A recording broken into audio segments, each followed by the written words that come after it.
on prend des vidéos, des activités, des quiz, voilà, tout un tas de choses pour apprendre.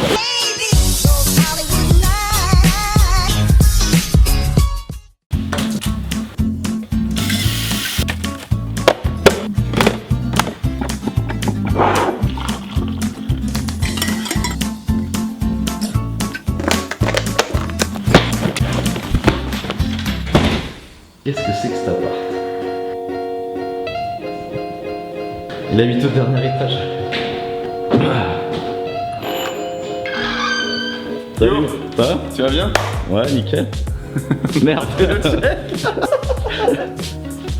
Comment serait très fort cette affaire? Bienvenue chez moi. Merci.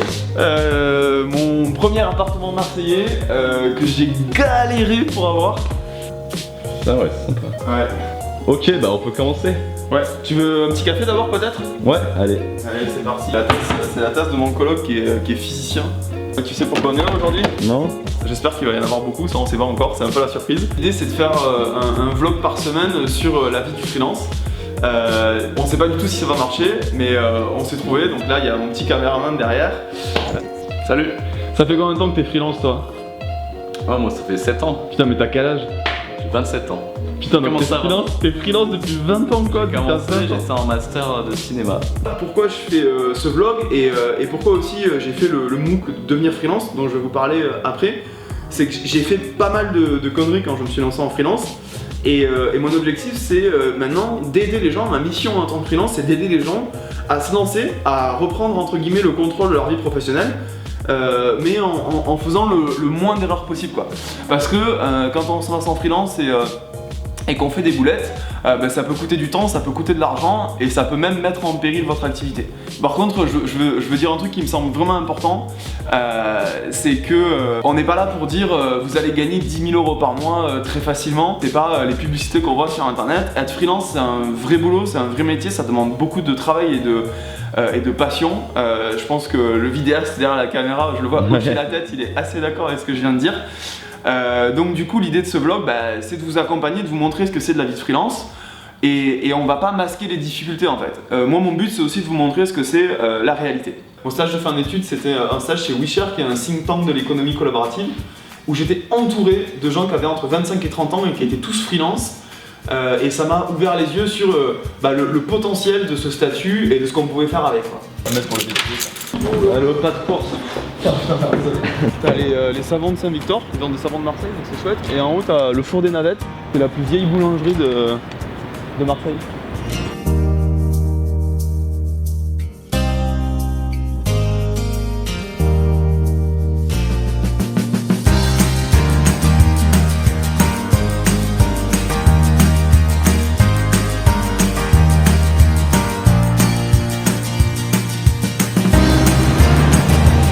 Il y a des mecs qui sont trop chauds là, il y a un vrai tempérament de freelance.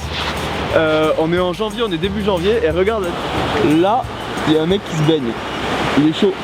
Pour moi il existe 3 types de freelance. Le premier type de freelance ça va être ce qu'on appelle le jobber.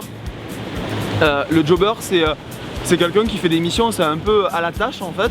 Et souvent ils se servent de plateforme. Donc on va voir par exemple le mec qui fait du Deliveroo, qui livre de la bouffe en vélo, ou le chauffeur Uber. Ça pour moi c'est le premier type de travailleur indépendant, c'est le jobber. Alors c'est peut-être moins glorieux que certains autres types de freelance, mais c'est important parce que ça fait partie aujourd'hui du paysage des travailleurs indépendants, donc il ne faut pas les oublier. Ça soulève aussi plein de questions sur la sécurité sociale de ces gens-là, sur leurs droits. Donc c'est pour ça que je tiens à les donner dans la définition du travailleur indépendant. Le deuxième type de freelance, c'est ce qu'on appelle, c'est ce que j'appelle le travailleur à la mission. Et ce freelance là il répond au triptyque argent, client, mission. Donc il faut vraiment qu'il y ait ces 3 points, sinon c'est pas vraiment un freelance. Et ça va être par exemple le développeur ou le graphiste qui crée un site internet ou qui crée un logo pour un client. Et ça c'est le type de freelance qui est le plus récurrent, c'est celui qu'on va le plus trouver en fait.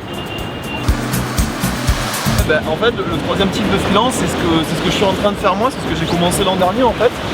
C'est ce que j'appelle le freelance au projet. Et en fait, c'est un freelance qui va créer un projet sans chercher à gagner de l'argent à l'instant T. C'est un peu une démarche entrepreneuriale, c'est un peu le même principe qu'une personne qui créerait une entreprise plus traditionnelle ou une start-up. Et qui va chercher à se rémunérer par la suite. Ben, moi c'est un peu ce que j'ai fait par exemple avec le MOOC Devenir Freelance. C'est une formation massive, en ligne et ouverte à tous, qui est généralement qui comprend des vidéos, des activités, des quiz, voilà, tout un tas de choses pour apprendre.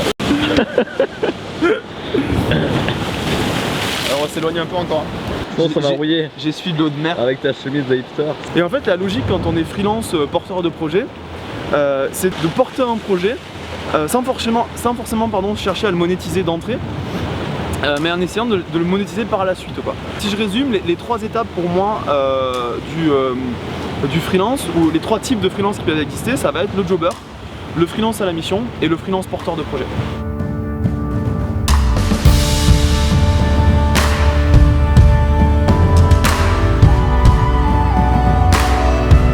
Ça fait 5 jours qu'on s'est rencontrés. Moi je viens juste d'arriver à Marseille. Ouais. Et on fête déjà notre premier vlog. Du coup c'est la petite pizza Figatelli. Que t'as quasiment fini. Que j'ai quasiment fini. C'est une recette corse, donc si vous en trouvez ou que vous soyez en France, je vous le conseille, c'est très bon. Et bon du coup nous on va trinquer Allez. À cette première collaboration. Chin. Espérons que ça dure. Ah ouais, carrément. Bon c'est un bon petit repas là pour finir ce premier vlog. Il y a un mec qui fait des travaux de bâtard, donc on va aller par là-bas. Nous on commence un projet, on a envie que ça marche. Donc on va vous demander de nous aider un petit peu. Likez cette vidéo, un petit pouce bleu pour nous aider. Bah, si elle vous a plu, hein. Ouais, si elle vous a plu, partagez. Et c'est comme ça qu'on va réussir, c'est grâce à vous. Allez ciao, à la prochaine.